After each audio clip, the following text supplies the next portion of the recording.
Sampurasun, nami abdi Georges Arya Bima Feriandra. Abdi biasa disebut Arya. Abdi ngawawancara pengusaha pangan dasar Pak Effendi. Umurna 42 tahun, kuring diwawancara di imahna di Bumi di Gantara Permai, Jalan Tupolev, Blok K nomor 9. Hatur nuhun semuanya.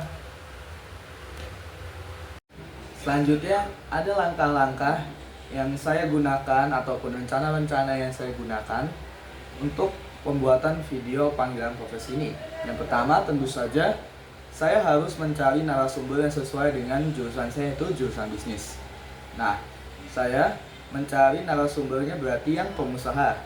Nah, pengusaha ini saya mencari di daerah saya itu ada pengusaha sembako namanya Pak Effendi. Dia sudah cukup terkenal di daerah saya, Pak Effendi ini sebagai pengusaha sembako, dan kebetulan beliau merupakan orang tua dari teman kelas saya. Jadi saya mudah untuk menghubungi beliau ataupun mencari kontak beliau melalui teman saya ini. Nah, lalu setelah itu saya membuat list pertanyaan untuk ditanyakan kepada beliau, yaitu yang pertama yaitu apa kesulitan dalam mengawali bisnis sembako itu. Yang kedua, bagaimana beliau untuk menangani kesulitan-kesulitan yang terjadi pada saat beliau membangun bisnis sembako tersebut. Yang terakhir adalah pesan beliau kepada pebisnis muda di masa depan. Nah, lalu setelah saya membuat daftar pertanyaan tersebut, saya melakukan wawancara. Saya melakukan wawancara tersebut di rumah beliau. Di rumah beliau saya melakukan wawancara yang sangat menarik, yang sangat interaktif. Lalu selanjutnya ada cuplikan dari video wawancara tersebut, yaitu ini.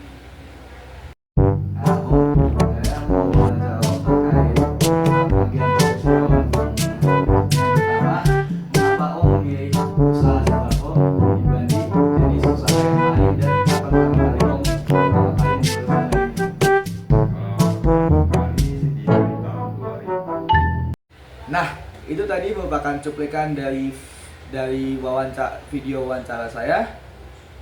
Selanjutnya setelah melakukan wawancara, saya mengambil kesimpulan.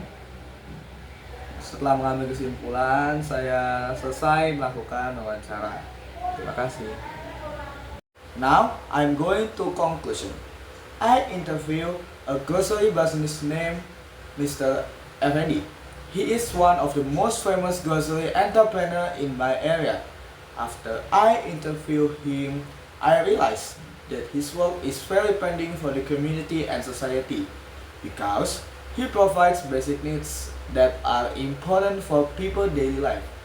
I also feel that this interview is interesting because I know that entrepreneurs have a lot of risks, such as failing very easily and need to work hard to start, but also have the advantage of being very flexibility about the time of work. This interview finally opened my mind that a successful business is a business that is ready to fail and dare to start. So start doing business as early as possible in order to gain future profit. Thank you. Jurusan bisnis paling menjanjikan untuk cita-cita pada masa depan. Pengusaha berbisnis semuanya menyenangkan. Aku generasi emas Indonesia, siap berbisnis, song-song masa depan. Aku generasi emas Indonesia, siap berbakti untuk masyarakat bersama bisnis Indonesia emas.